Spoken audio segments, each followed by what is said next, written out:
Chapter 1. The Knock at Midnight. The hum of the station was a constant presence, a low vibration to the metal floor that kept Elias Kane awake even when the artificial lights dimmed to mimic night. He sat in his cramped quarters, one narrow cot, a scarred table with an empty bottle on it, and a viewport that looked out over the neon sprawl of the Valaris trade hub.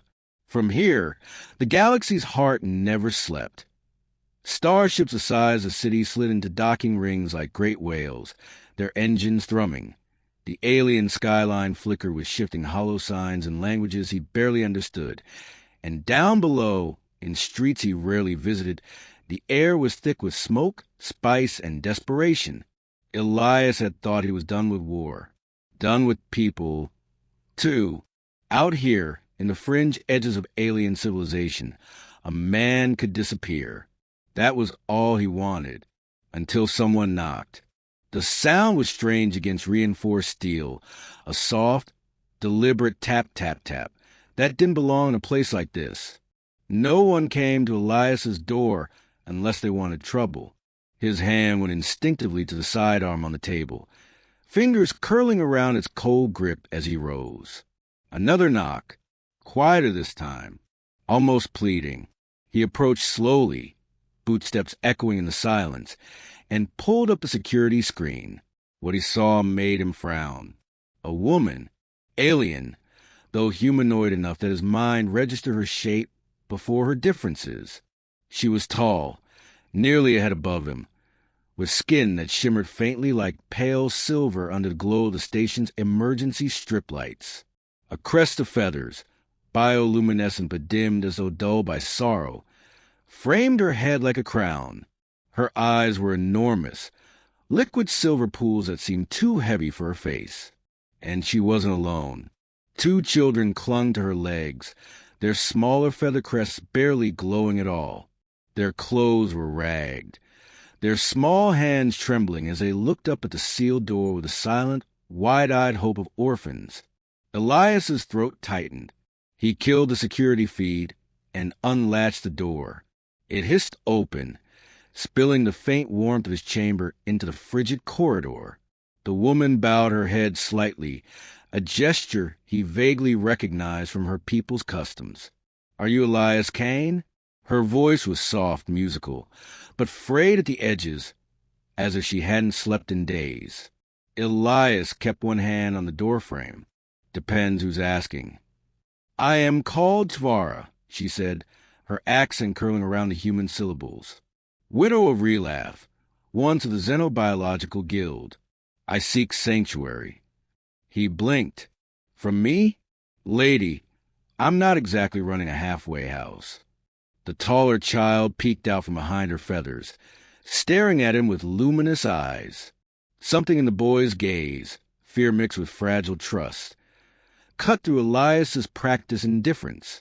He lowered his gun, though he didn't holster it. "You chose my door," he said, voice rough. "Why?" Tvara drew a trembling breath. The faint scent of her people, a mix of crushed flowers and iron, drifted into his quarters. "Because you're kind humans, you protect what others would discard. My people would sell us. The syndicate would take my children.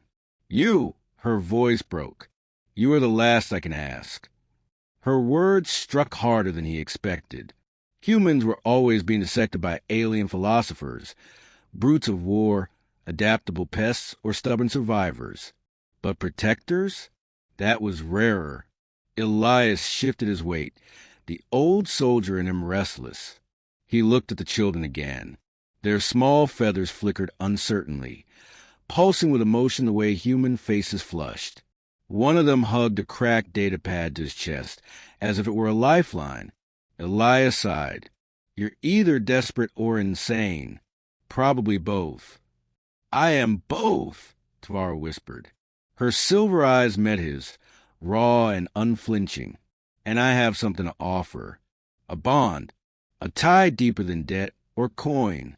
If you take us in, you will not just shelter us. You will become one of us. My kin, my children's protector." Elias's chest tightened. He'd fought in trenches where loyalty was bought and sold by generals, seen comrades abandoned in the void because they weren't profitable enough to save. And now, here was this widow, offering him something sacred his own people had long forgotten. He didn't move for a long time. The hum of the station engines filled the silence, punctuated only by the faint whimper of a child too tired to stand. Finally, Elias stepped aside. "Get in, before I regret it." Tvara bowed again, this time deeper, and guided her children past him into the dim chamber. Their small footsteps echoed like promises across the steel floor. When the door sealed shut, Elias found himself staring at three fragile figures in his sanctuary. Figures who carried both danger and something he hadn't felt in years. Purpose. And though he didn't know it yet, that midnight knock had just rewritten the course of his life. Chapter 2. A Bargain of Desperation. Elias woke before the false dawn. The station's lights had not yet brightened to mimic morning, and his quarters still lay in a twilight haze of neon seeping through the viewport. The steady hum of the Valaris hub pressed against the walls, the mechanical heartbeat of a city in orbit.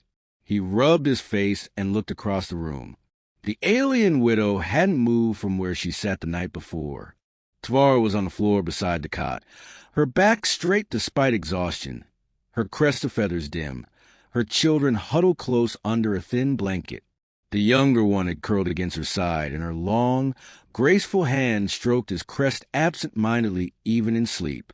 For a moment Elias felt like an intruder in his own home. When she opened her eyes, silver pools catching the dim glow, he almost jumped. She had been awake the whole time. "You didn't sleep?" he asked. "Sleep is a luxury," she said softly. "When one runs, the mind refuses peace." Her voice carried a weariness he understood. He'd known nights like that after the war, dreams of screams and airlocks venting into silence. Elias crossed the room and set water to boil on the old heating coil. The smell of hot metal and recycled air filled the chamber. "You better explain," he said at last, his back to her, "what you're doing here, what you want from me." Tvara drew her children closer, as if she expected the words themselves to summon danger. Then she spoke, each syllable heavy. "My mate," Relaf, was a scholar, a xenobiologist. He studied what others fear to touch, hybrid genomes, the mingling of species strengths. He believed survival was not isolation, but unity. Her feathers trembled faintly with the weight of memory. "He found something in my children, an inheritance of resilience, drawn from human strain." Elias turned sharply. "Human strain? You're saying?" "Yes." She did not flinch under his stare. "My children carry your people's gift. Endurance. Adaptability. The very thing your enemies curse and your allies envy. That is why the Syndicate killed him. He would not sell his research. They want the children now, to carve them, to replicate what cannot be manufactured." The water hissed as it reached boil, steam rising like ghosts. Elias poured into a battered mug, but his hands were tight around the handle. "So you brought them here. To me.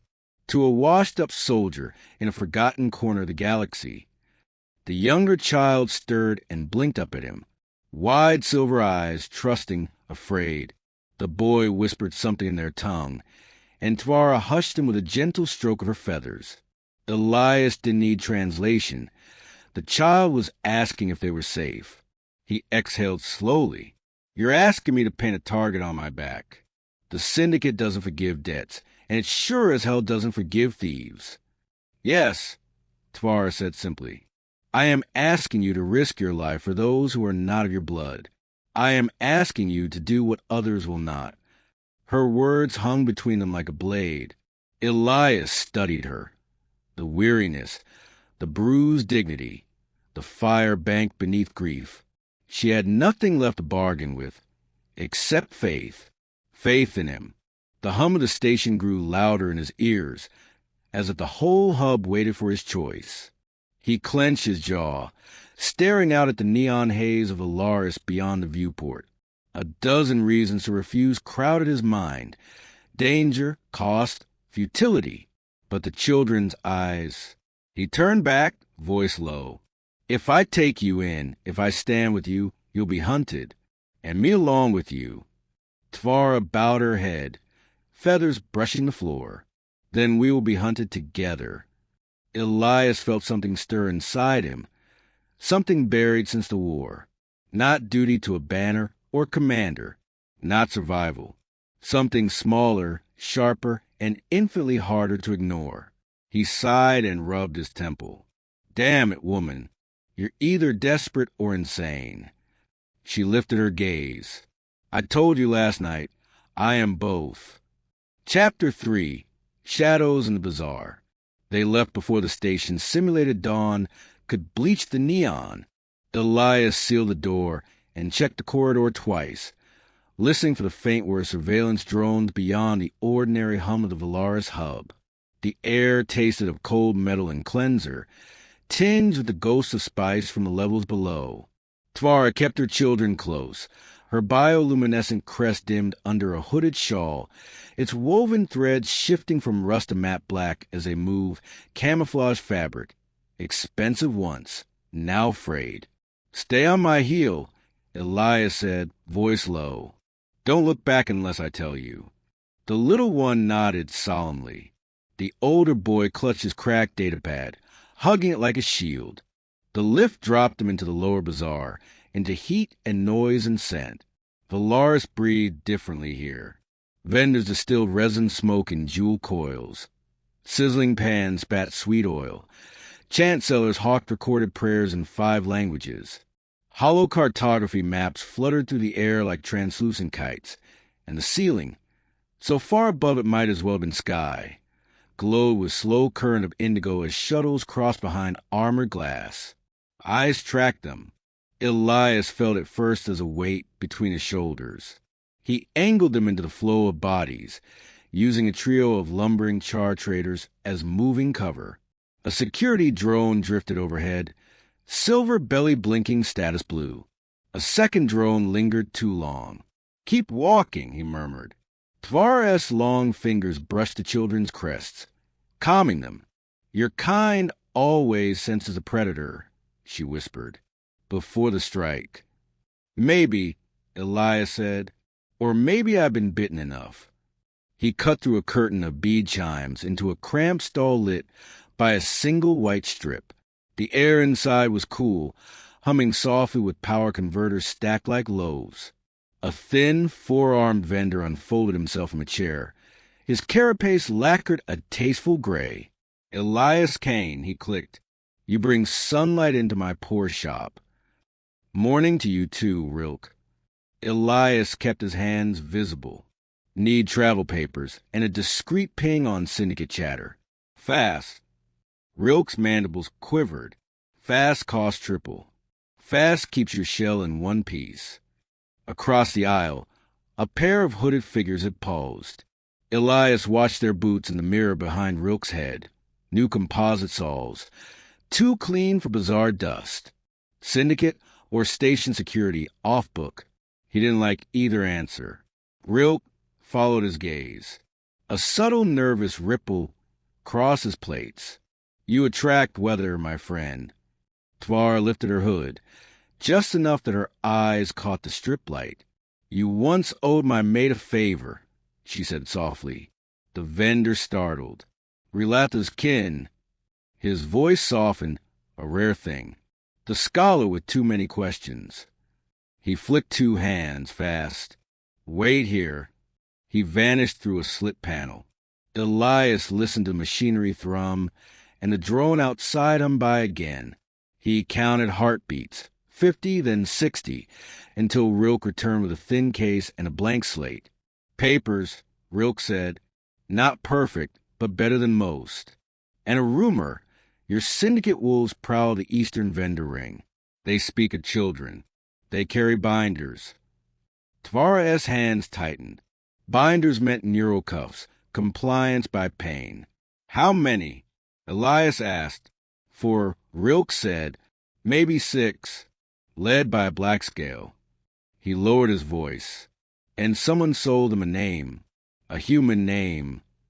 Elias felt the floor till a fraction. Who? I don't know. Rilke's mandibles flared, an alien shrug. But your signature leaks through 10 old doors, soldier. I cannot stop water from remembering the river. Elias paid. Too much, not enough, and ushered them back into flow. The bizarre swells took them, and he adjusted speed like a pilot trimming thrust. He set a pace that looked unhurried, then turned twice through scent clouds that tangled smell and sight, bitter citrus that flashed yellow across the nose, smoked salt that made his eyes prickle. Their shadows crossed the floor mosaic worn smooth by 100 species feet. Left, he said. They cut through a lane of masked vendors. Painted visors stared in every direction. In one, Elias saw the reflection he'd learned to distrust. Hollow-cheeked, hair too short, eyes cataloging angles and exits. The first tail showed himself in the reflection 2 stalls back, a bulk in a long coat, head tilted to catch their wake. A second tail kept parallel on the other side of the aisle, pretending to examine a rack of braided cables. A third hung higher, perched on a walkway like a vulture, combi blinking green. Elias's mouth went dry. He spotted a narrow service corridor between a recycler and a shrine of welded scrap. Through there. Now. Tvara moved first, her grace startling, the children ghosting behind. The corridor swallowed them, narrow, metallic, lit by slashes of malfunctioning strip lights. The engine hum deepened here, vibrations rising through the soles like a distant drum. Ozone bit at his tongue. Ahead, a maintenance hatch half unlatched, a cage lit beyond that, dropping toward the dock spines. A shadow broke from behind them. Go! Elias barked and pivoted. The first syndicate bruiser hit hard, too hard for the space. Elias let the charge carry them both into the wall, twisted, and drove an elbow into cartilage. The man folded with a hiss. A razor coil flicked toward Elias's throat from the second attacker. He caught the wrist, slammed it into the bulkhead, felt bones sing. Pain bloomed up his forearm like lightning, but he rode it, using the narrowness against them. Humans were built for ugly spaces. He'd learned that in ducts and trenches, and the crawling guts of dead ships. Elias, Tvara called calm but not calm, metal rattled ahead. For the first time in years, Elias Kane almost smiled. Down the lift, he grunted, and shoved the second man into first.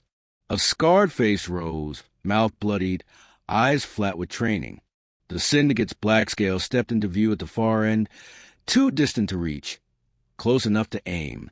He raised something sleek that hummed at a pitch Elias felt in his teeth, non-lethal, the kind that left you dreaming nightmares you couldn't wake from. Elias threw the only weapon that didn't need a trigger, the crate at his feet. It shattered against the wall in a blizzard of cleaning nanomist. The corridor erupted in glittering haze as trillions of bots woke, swarming toward dirt and heat signatures. The hum shifted octave as the bots found metal, fabric, skin, clinging with polite, miserable insistence. The black scale swore in a sibilant tongue. His shot went wide, chewing a strip light into sparks. In the confusion, Elias yanked a panel and killed the corridor's mag boots field. The floor let go. For a dizzy second, they were all feathers in a shaken pillow. 0G was never pretty. The syndicate men thrashed, untrained, grabbing for edges. Elias pushed off the wall with clean, practiced force, gliding down the corridor like a man who'd learned to swim in vacuum. He slammed into a handhold, spun, and snagged the liftgate. Inside, he hauled Tvara and the children through, then kicked the manual lever. The cage dropped, juddering, gravity snapping back in a hard stutter that made the children gasp. Above, the black scale's face appeared in the grating, teeth bared.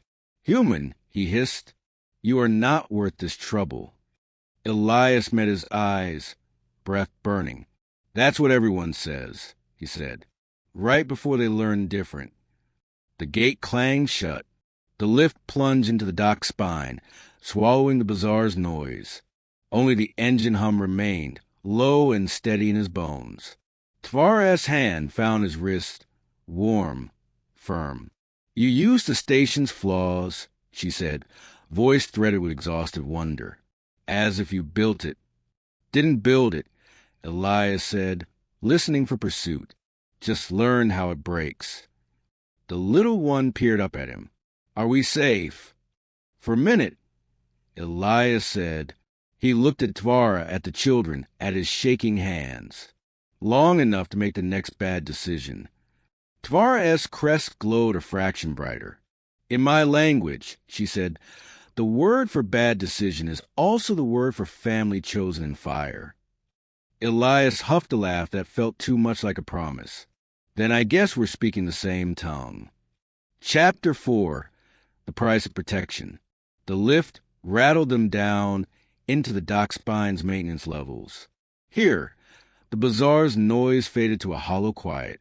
The air was damp with condensation, carrying the faint tang of coolant and ion grease. Pipes coiled along the ceiling like arteries. Every few seconds, pressure valves hissed like breathing. Elias led the way, pistol drawn but lowered. His boots thudded softly on the metal grating. Behind him, Tvara's children padded barefoot, their feather crests twitching with every unfamiliar echo. When they reached the shoes repair bay, Elias motioned them inside. The heavy doors groaned shut, sealing out the hum of the station. Only the muted heartbeat of the engines remained, a vibration through the floor that seemed to resonate with his chest. He finally turned, leaning against a rusted generator. "You need to tell me more than rumors," he said. "If I'm risking my skin, I need the whole truth." Tvara gathered her children close. Her posture was proud, but her eyes, liquid silver, carried the weight of exhaustion.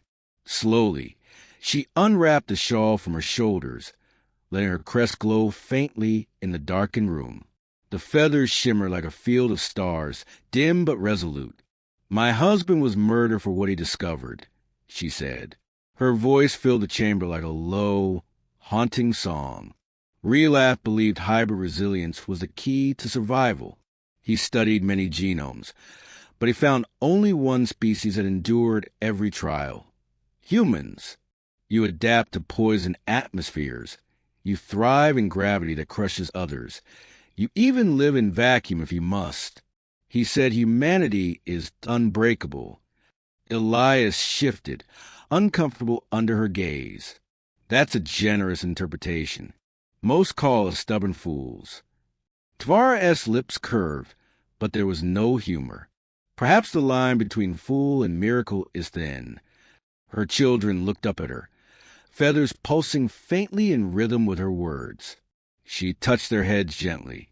Relaf used his own blood to weave the code. His work, it lingers in them. They carry a strand of human endurance.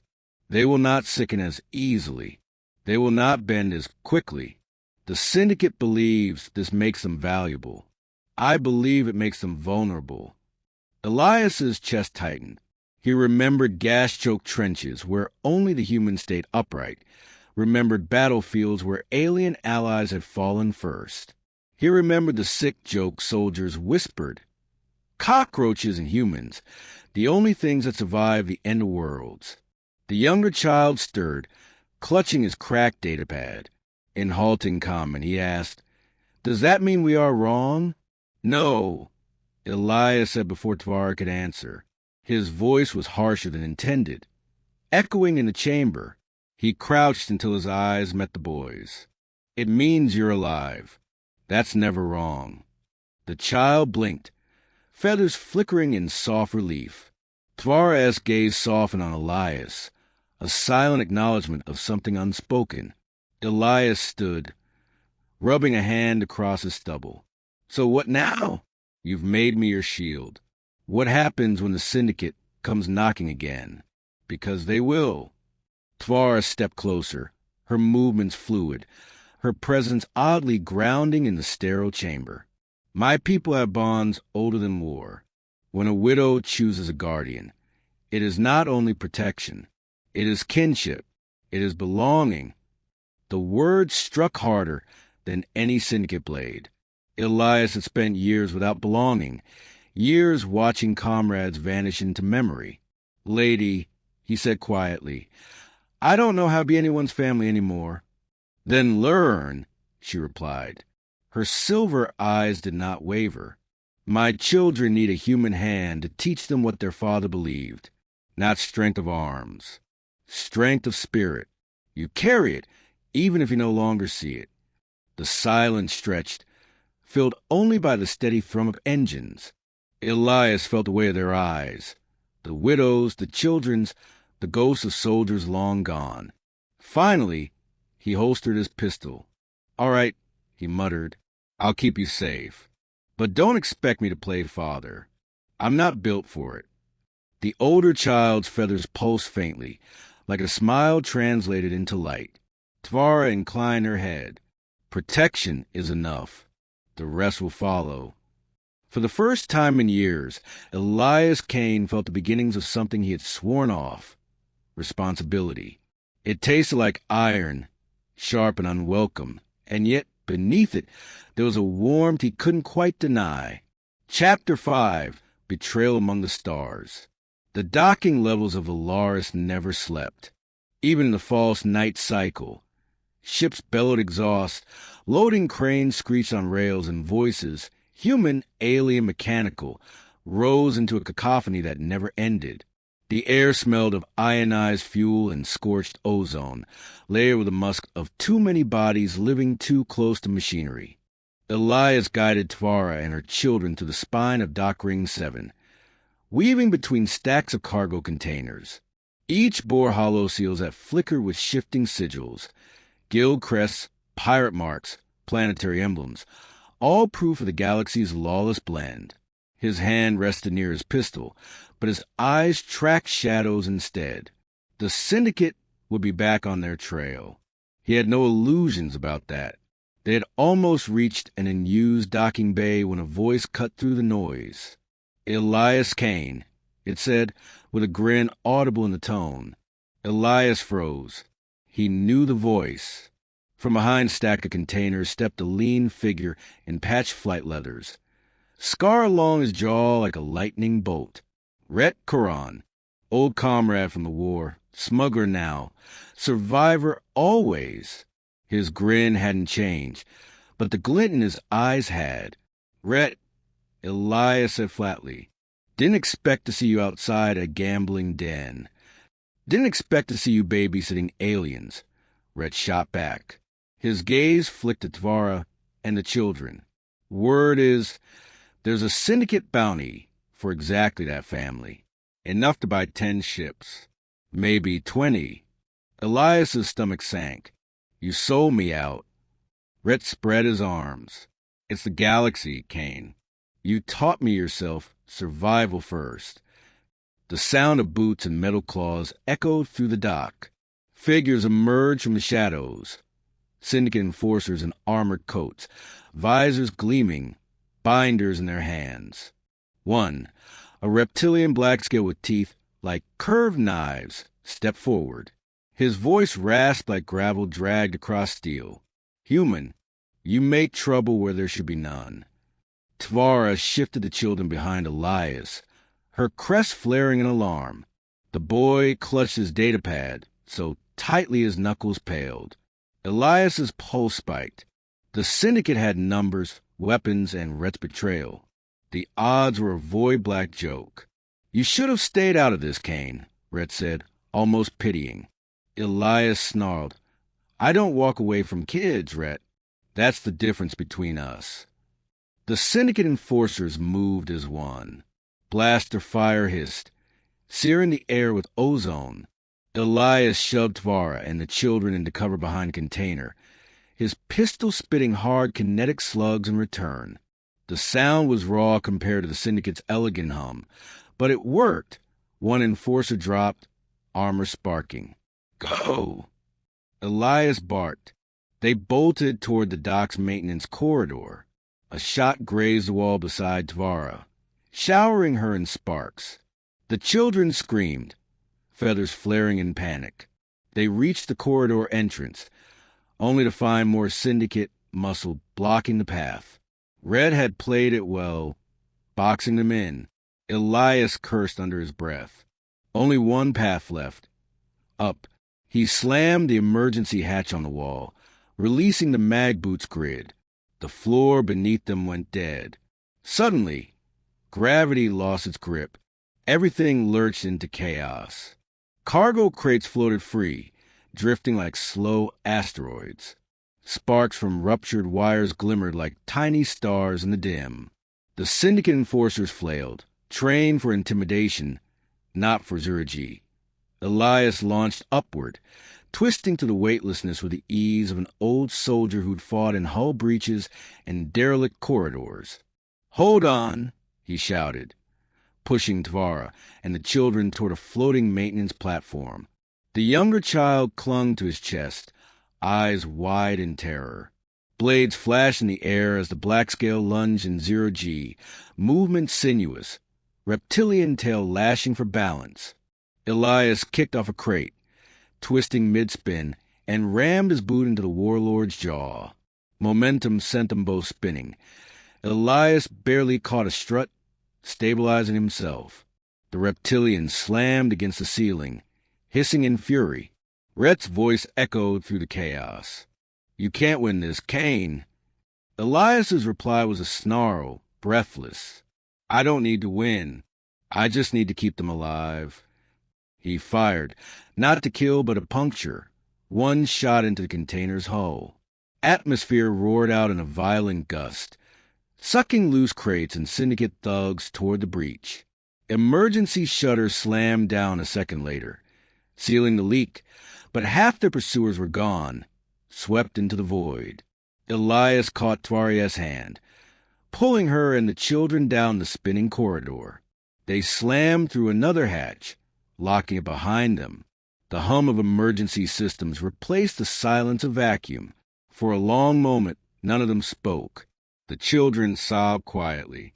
Tvara held them close, her silver eyes fixed on Elias. "You risked everything," she whispered. "Not for profit, not for survival, for us." Elias leaned against the wall, chest heaving.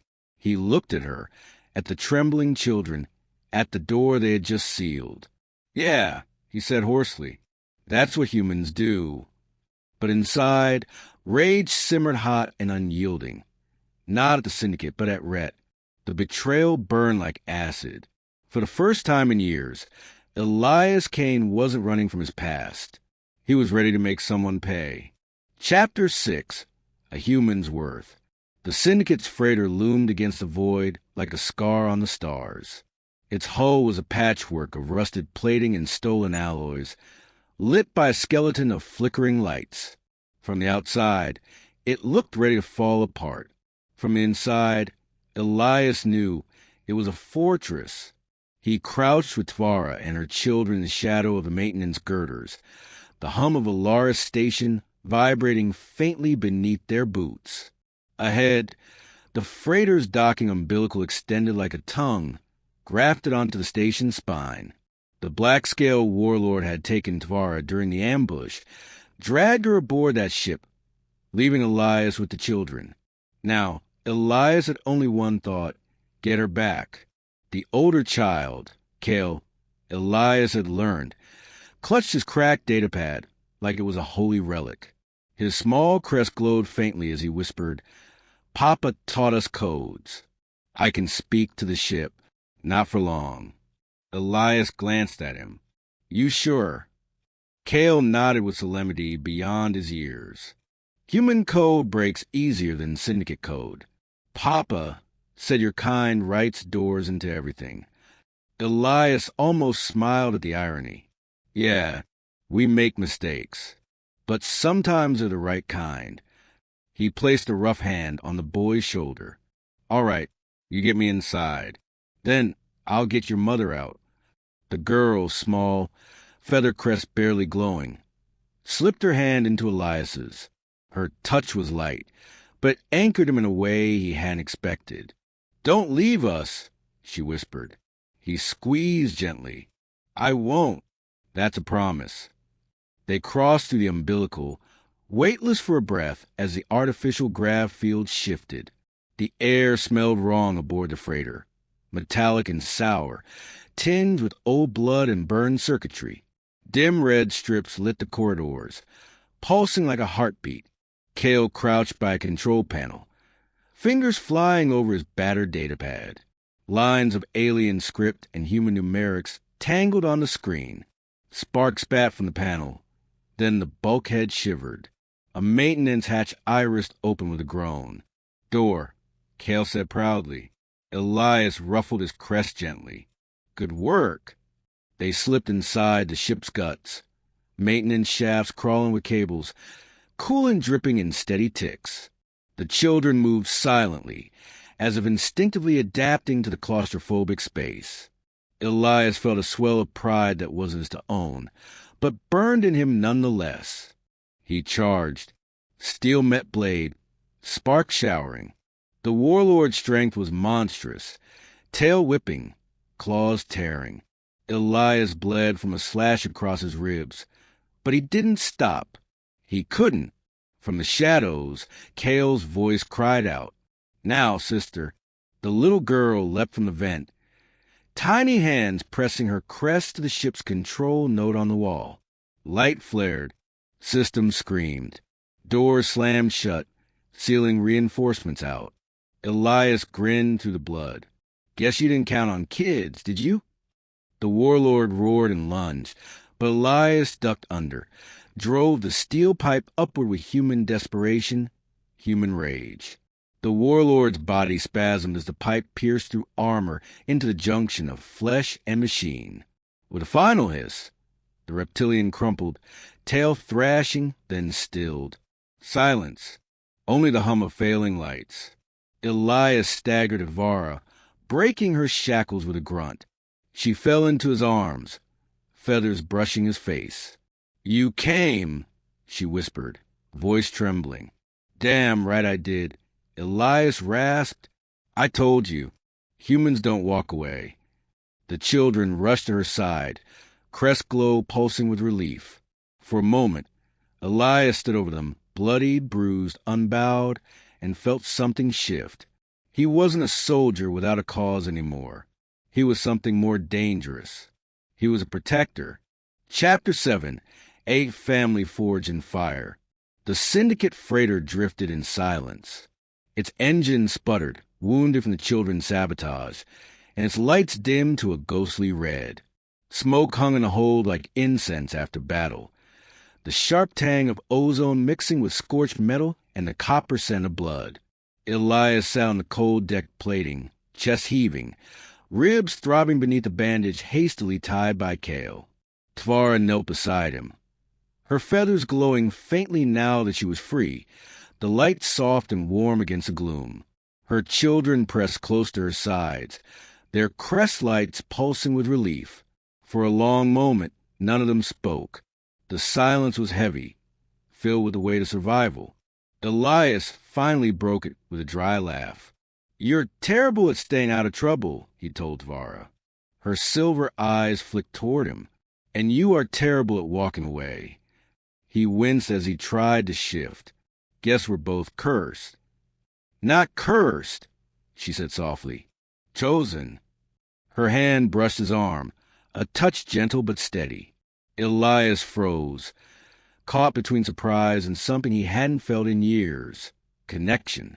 Not the fleeting bond of soldiers in battle, but something deeper, rooted in the word she had used before, kinship.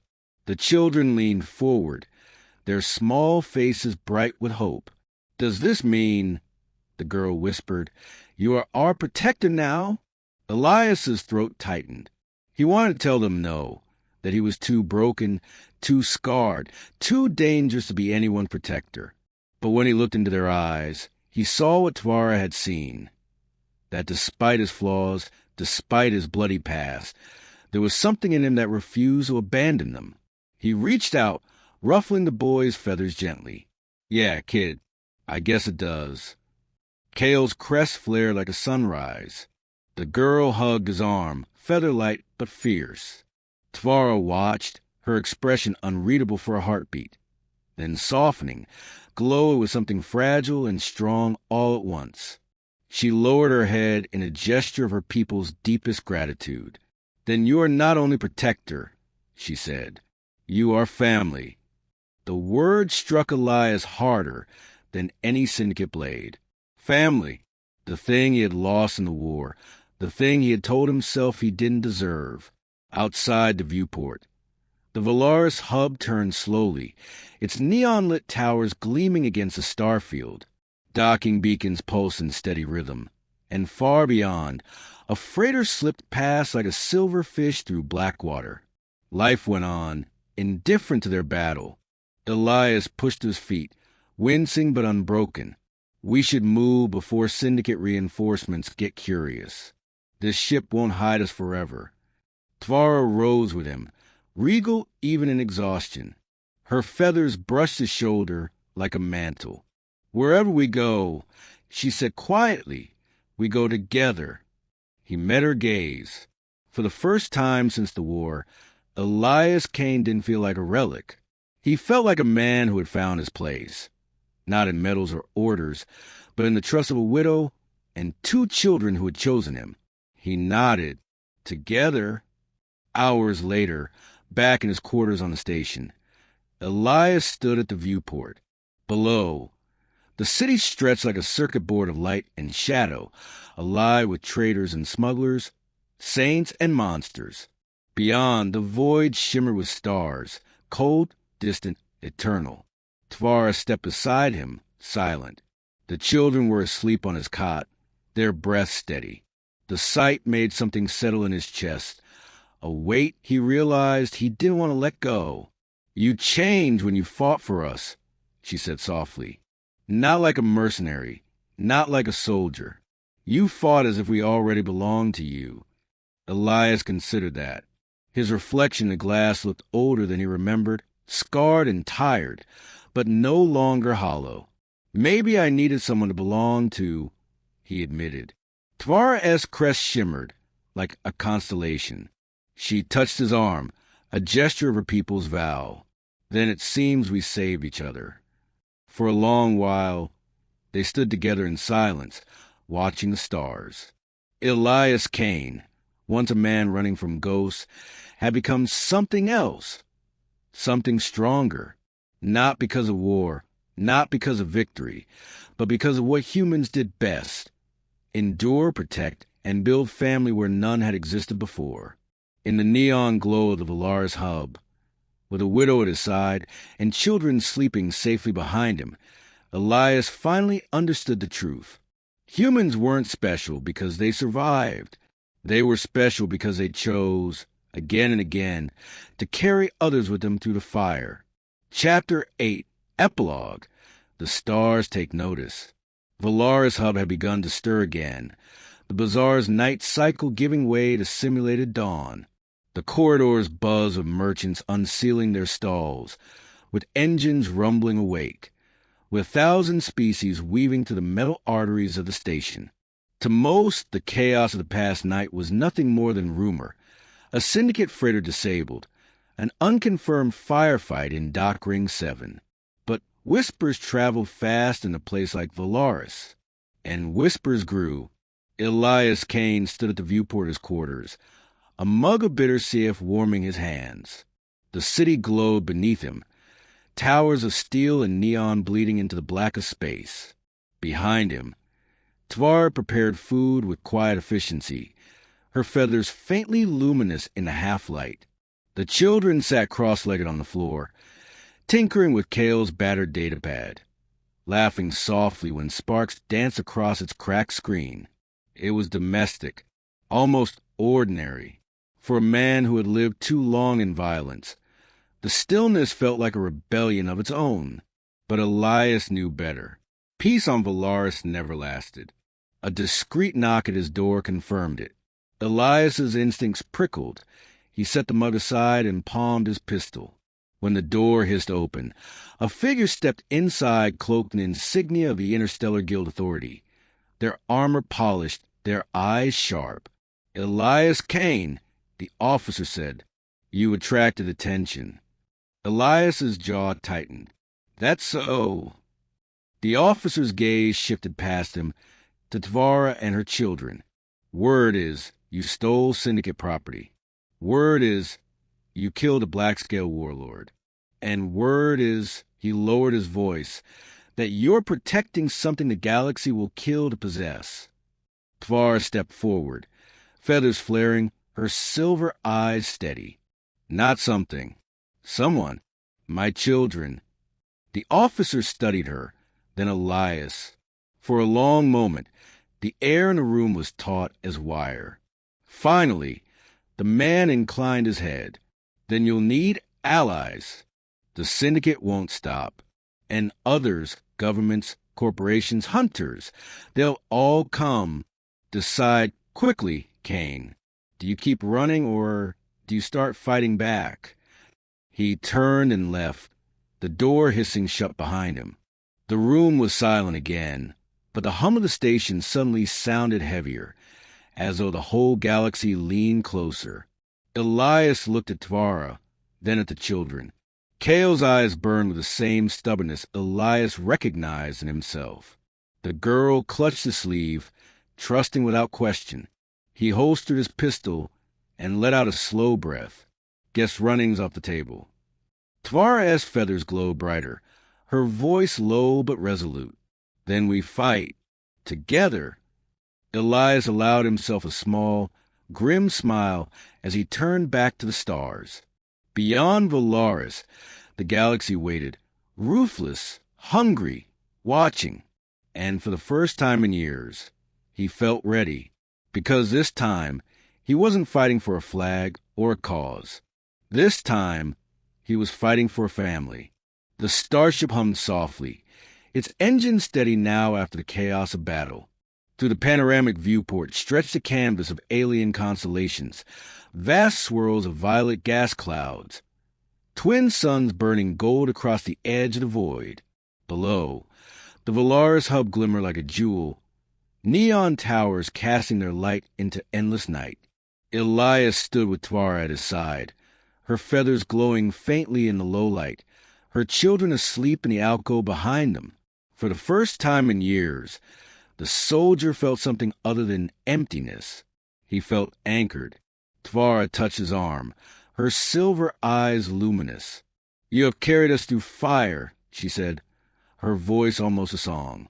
"Not for profit, not for duty, but because you chose us." Elias turned to her, the reflection of starlight cutting across the scars on his face. "Yeah," he said quietly. "Guess I finally found something worth staying for." Her crest flared softly, like a constellation reborn. She leaned closer, her forehead brushing his in the gesture of her people's deepest bond. In the silence, the hum of the ship became the rhythm of belonging. The viewport framed their reflection, a scar human, an alien widow, and two children sleeping peacefully, a family forged where none should have been. Elias whispered the words he never thought he'd speak again. "Home isn't a place. It's the people you fight for." And for the first time, the stars beyond didn't look like exile. They looked like a future.